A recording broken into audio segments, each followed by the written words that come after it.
السلام علیکم۔ آج کی اس ویڈیو میں ہم بات کرنے والے ہیں صفائی نصف ایمان ہے یا پھر صفائی کی اہمیت پر اردو میں مضمون نگاری۔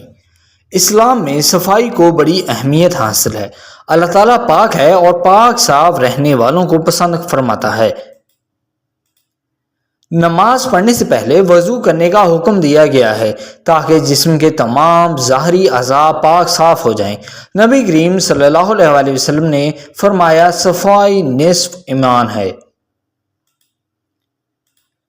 ہمیں چاہیے کہ جسم اور لباس کو پاک صاف رکھیں۔ جسم کی صفائی کے لیے ہر روز نہائیں۔ نماز سے پہلے روزانہ مسواک یا برش سے دانت صاف کریں۔ ہفتہ میں ایک بار ناخن ضرور تراش لیں۔ نہا دھو کر صاف ستھرے کپڑے پہن کر اسکول جائیں۔ کھانے پینے کی چیزوں کو ڈھانپ کر رکھیں اور صاف برتن میں کھائیں پئیں۔ صفائی سے جسم تندرست رہتا ہے اور ہم بیماریوں سے محفوظ رہتے ہیں۔ جہاں ہم رہتے ہیں اس جگہ کی صفائی کا بھی ہمیں خاص خیال رکھنا چاہیے۔